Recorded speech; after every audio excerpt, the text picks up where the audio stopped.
Hey, David Russell here, welcoming you to another edition of the Catz Lair Radio Show, the broadcast and voice of Tenacious Fitness Unlimited. We're pleased to welcome another phenomenal guest today, all the way from Canada, Mr. Eric Morrison. He's going to share with us some interesting information as it relates to fitness industry, and things that are going on that I think that you, the listener, will really find interesting. He's a 30-year biohacker, health scientist, writer, blogger, mitochondria retired, a competitive bodybuilder, and industry insider, bodybuilding historian. So again, pleased to welcome Mr. Eric Morrison to today's show. Welcome, Eric. How you doing? Great. I appreciate that fantastic intro, man. That was awesome. Thank you. All right, you're quite welcome. Well, first up, what was the one thing that led to total immersion into the world of bodybuilding? That one, that's easy. I grew up with no television in like a world of fantasy and books and part of a small religious community. Okay. And through that, at one point I moved somewhere else at a really key point in a kid's life, I guess. And I didn't have anything in common with anybody else, and that's where I found a big box of magazines in my friend's dad's gym in his garage. They were all Muscle and Fitness and Old Muscle Builders. He'd never even read them. Gave me the box.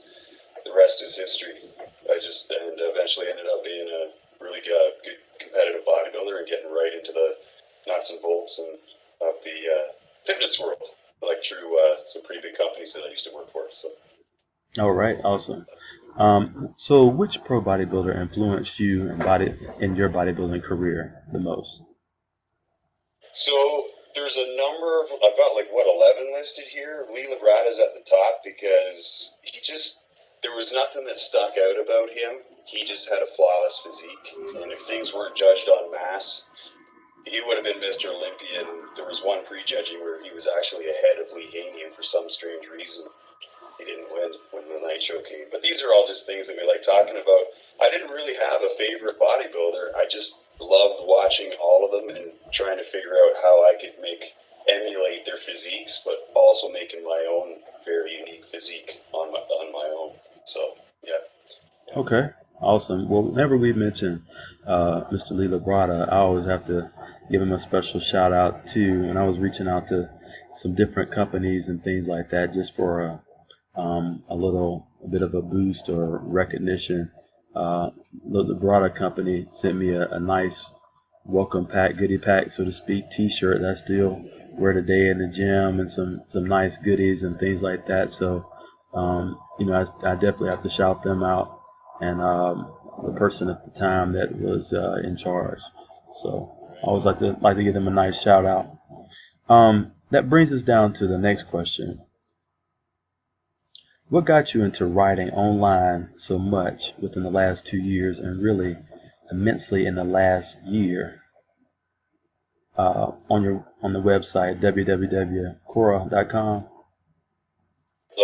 Roughly 2 years ago, I checked myself into a drug rehab down here, and haven't looked back. And that was actually the final 2 years of a 10-year process of getting myself better from some things that I started when I was 18 to get myself ramped up in the gym for training methodology, just increasing my intensity in the gym. And then that actually, now that I look at it with 2020 hindsight, it actually kind of fixed my ADD or my distractibility, and it focused me right into what I really wanted to do, which was become a pro bodybuilder.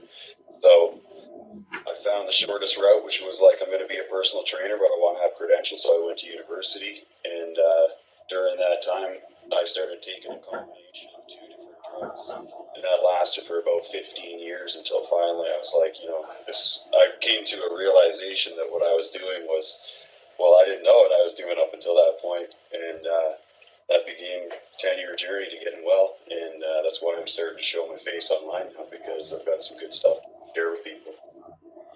Well, we definitely commend you on taking the steps, initiative to get better, and not only to get better, but be a champion to others who may be in a situation who are struggling That's kind of one of the things that I saw for the vision of the show, is to not only be motivation, encouragement, and inspiration, but also an outlet for somebody who may be struggling or going through their own personal demons, so to speak.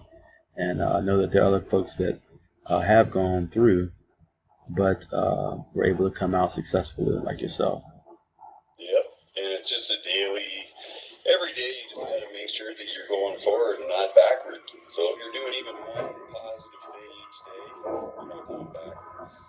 Everyone's gonna have things that they do that are negative in their daily life, and that's okay as long as you're doing something to forward yourself and you're doing it consciously, taking some sort of positive steps with anything. It doesn't matter what it is in your life. If you're doing even one thing, you're accomplishing something for sure. Absolutely. So as far as diet is concerned, what do you think about people still writing about calories in and calories out? I don't even talk about calories anymore. During part of my recovery, I was researching the ability of water to hold an electrical charge, and then as I was watching this one video by this researcher named Dr. Gerald Pollack, in the corner, this new suggestion box popped up on the YouTube, and it said, water, light, and magnetism, and there was this crazy guy with these glasses on there, and I clicked on it, and I just had to keep coming back to that video, and I'm a researcher. I went to university for health science at a university up here in Canada, and because my brain was better, because I was like fully into recovery. My brain was coming back online, no drugs in it at all. It was just like, hey, I'm going to start doing what I was really trained to do. 2 years later, I don't talk about calories anymore. I just talk about protons, electrons, and neutrons instead of carbs, fat, protein. And it's all about the electron transport chain and making ATP, which is actually the only mission that we have, because ATP is everything, including our thoughts, because it's all electrical. And to talk about calories in and calories out would be foolish, because it only provides fully 1/3 only of our ATP requirements of the cell. So I've become a mitochondriac, which was a term that I believe one of Dr. Cruz's compatriots at the hospital started calling him in jest, or they were mocking him, and he said, wow, that's a great thing. He started hashtagging it and all this stuff, and that's exactly what he calls all the people that he's teaching this new form of quantum biology. So, yeah. Okay, all right.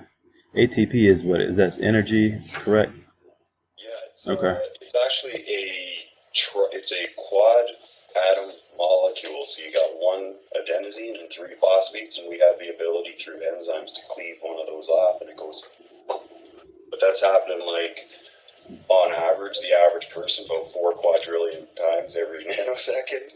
So you're actually producing, on average, your own body weight in invisible energy molecules, which is pretty crazy. And they only just discovered this stuff in the very last few years through all the mitochondrial researchers like Dr. Doug Wallace, who's just amazing too. He's going to be getting a Nobel Prize for sure, because he's got the brain to work for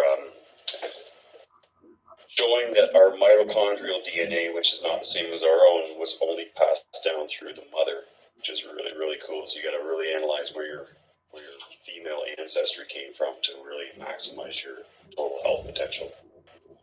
All right. So let's talk about the next one. What part does nature connection play in the world of a healthy physique enthusiast? Well, I put down the hint, it's massive, and it actually is, because to totally make enough cellular energy, you actually have to be grounded physically to the earth. We're like the connection. We're like the connection of a long circuit from the sun all the way down to the earth. And we also passively collect electrons into our body, which helps to drive that electron transport chain, which I wish I had the time to explain what that is to those people that don't have a science background, but it's not really all that complicated. You're using DC electric current that you collect from mostly the sun, and if you need a little bit of backup energy, you'll take that from food electrons with the backup supply. And that DC electric current then drives the final electron transport chain process in your mitochondria that lets you produce ATP. And on the back end of that, it's actually releasing water that's not your normal H2O inside the cell, which is what's actually hydrating us from inside. It's actually mitochondria. So producing ATP equals you get hydrated inside. So I guess, if am I understanding correctly, so vitamin D comes from the sun. Vitamin D also gives us energy that we need for our body. Yeah, it's vitamin D is actually it's like way more important than what people think. It is part of that whole series of events that produces the ATP, and it's an integral part. So if we don't get enough UVA and UVB, we're in a world of hurt. And the part that you want is it has to go into your retina of your eye. Okay. So wearing sunglasses is a big, huge no-no. But people's eyes are weak these days, so they're like... Right. I think that brings us to another, or I'm going to piggyback into that.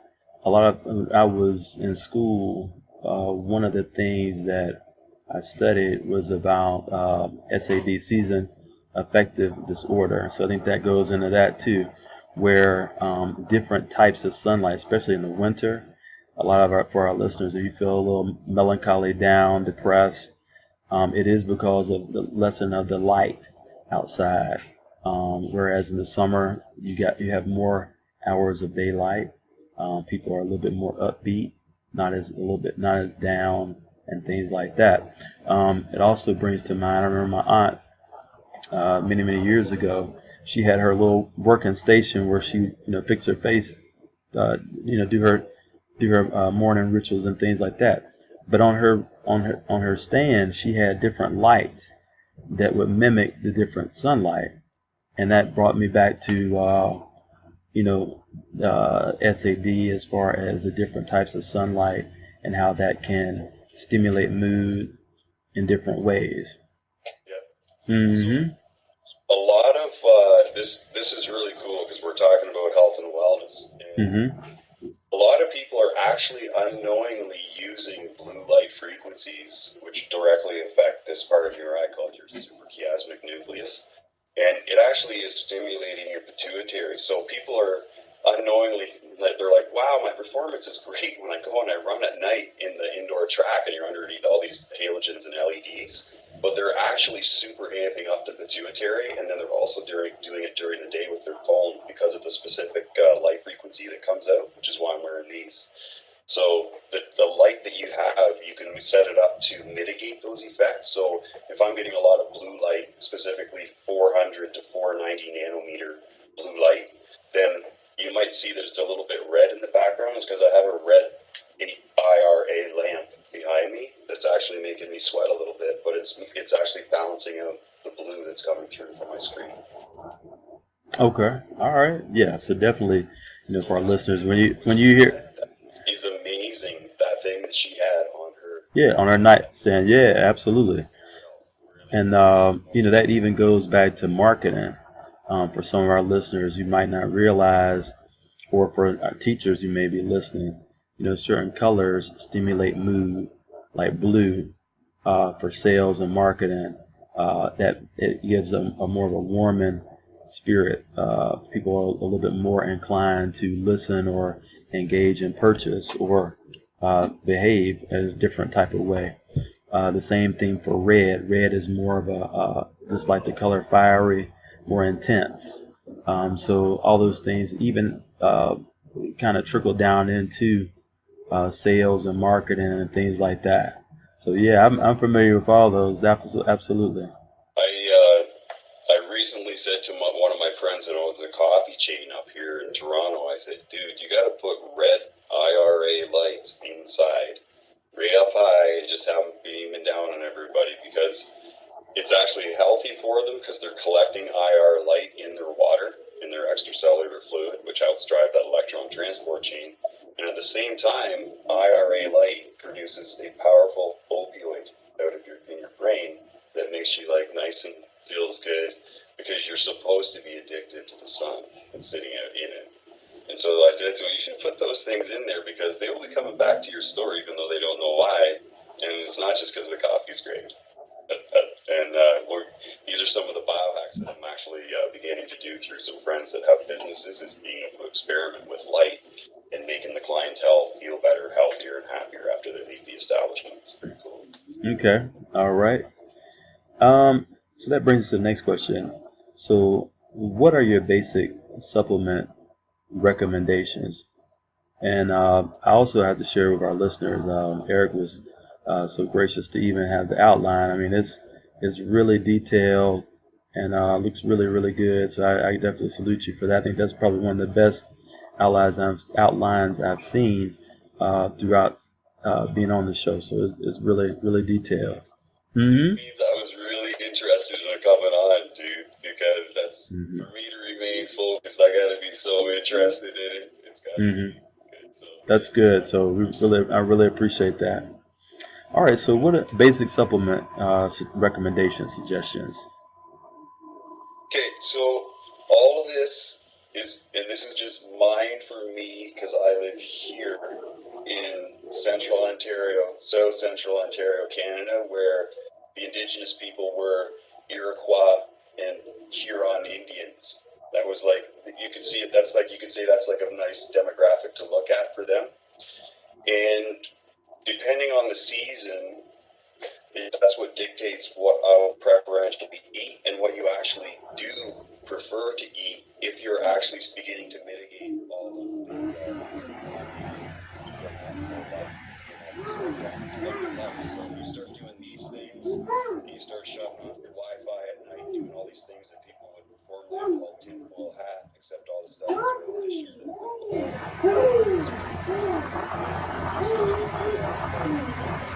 Small amount of supplements. So DHA from the fish source.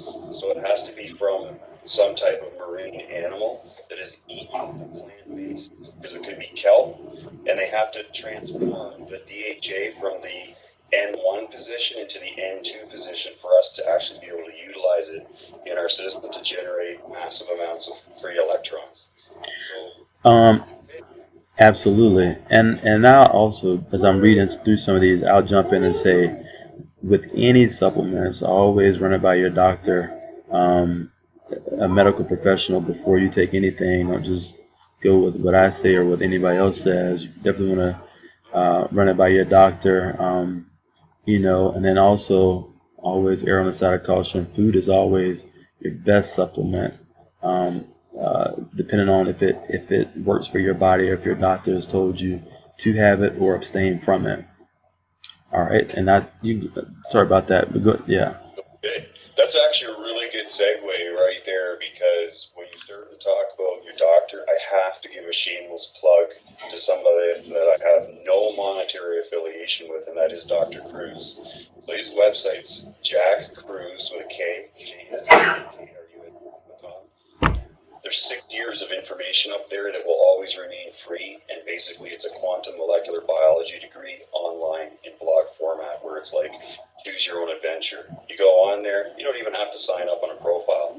You just go into the Google box after you go on the Getting Started guide, punch in something that's wrong with you, and you'll start your journey. And you probably won't understand any of it. Just as I have no idea what you're talking about. And I have a little bit of an understanding of things. But it's going to take me the rest of my life to go down that rabbit hole, because it's newly emerging science. So it's really, really cool. JackRoots.com. Okay, cool. All right, tell us a little bit about. I'm going to skip number 2. Number 3 on that. Rock salts, baby. Yeah. So I'm just going to say, like, stuff like Celtic salt. Mm-hmm. Wide a variety of natural salt products as you can, and when they naturally came out of the ground, or you were drinking salt water or whatever it was, in moderation, you're not drinking that salt water for the hydration benefits on the outside, but just a tiny little bit would supply you with so many trace elements and stuff that come from the water and all the things that are in it as well. Mm-hmm. And if you could learn how to harvest that, which we did, we would have been able. We would have quickly realized that if we took salt water and put it somewhere, let it dry, there's a cake that we have there. We can take it with us if we go on like a long distance hike or get there doing we were always doing nature connection too, right? So all these things work in unison where we were actually living as closely connected to the earth as possible and getting all things like rock salts for our minerals and trace elements, which then help to fully energize our main power system, which is what Dr. Cruz calls our mammalian battery, which is the water in our body that actually is collecting photons all the time that we're outside. So it's pretty cool. Okay. Absolute necessity. You have to have salt.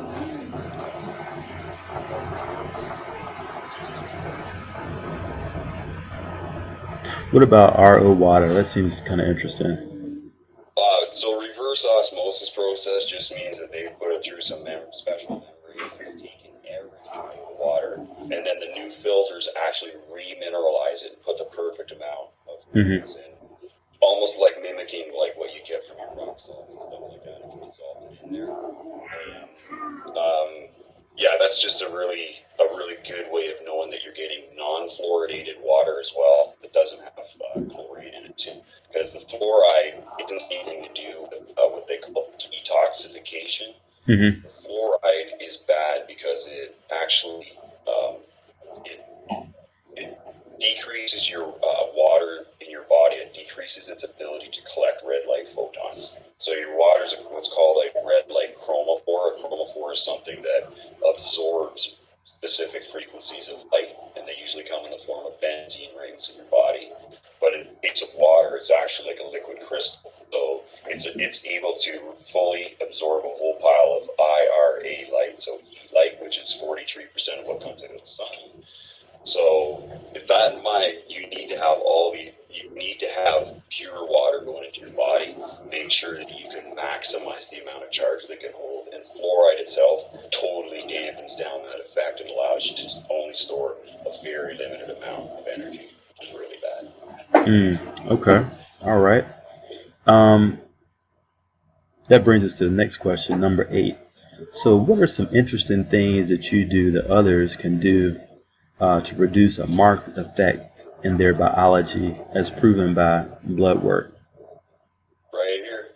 If someone is spending an incredible amount, like side skill, right? If someone is in the basement of a bank where they're an IT tech and they already have Coke bottle thick glasses because of all the exposure that they have already, and then at that point they don't wear anything like this, they're going to continue to get worse in much more rapid fashion. And once you damage your eyes and your body starts to get like toxified, you're in a world of trouble because you start getting things like cataracts, which are a very recent phenomenon of the last few generations. A total of 5 generations only, because that's when we turned on the light bulbs. That was like 138 years ago, right? So wearing these is the easiest thing to do if you don't care what people think about you. And that's a big difficulty for a lot of people, is that they care more about what they look like and what people think than if something could make them healthy. You'd be surprised how many people buy them, and then they say to me directly, "Oh, I can't wear them. People are saying funny things about them." So, easily all these things, and you can see it in your blood work, because if you go on Dr. Cruz's site, all of the 30 different tests that he recommends are on there. And each RP will give you the results in 1 month if you consistently wear them all the time. Inside, when there's fake light present, you will see the difference in your body. Your inflammation will significantly decrease. Okay, nice, very good. What is a non-native EMF, and why is it important to the bodybuilder or person wanting to get in the most optimal health possible, optimal shape as possible? So non-native EMF is just any photons that we are creating, those that we can and can't see, that are not natural to the planet itself. So you're talking about anything from like microwave towers, the LED light blasting our screens at us, bidirectional EMF from our phones as we all walk around, and reason why it's important for bodybuilding is because anytime someone with a device walks by you, they're actually knocking free electrons out of your body, which then are subtracted out of the total amount that can go into the electron transport chain and produce your beautiful ATP that hydrates you. And so a lot of our like coffee drinking habits, for example, are actually the body's desperate attempt to rehydrate, and we're missing out on the fact that because we're low dopamine, and because we're not spending our specific timing in the daylight, in the AM hours, that we're not producing the correct brain chemicals. And so we're doing coffee to produce more dopamine, nicotine to produce more dopamine. You name any drug out there that picks you up, it's a dopamine stimulator. So we actually we have made ourselves dopamine deficient as an entire species through our technology. Wow. Okay. All right. So tell me about, why do you go to that particular gym up in Ontario, Canada? The one that many people see on the commercials. Yeah, that one. Yeah. The reason why I go in there, and if I go in there, but even I couldn't keep it with me, right? Oh, wow. Okay. You can't, right? You can't go like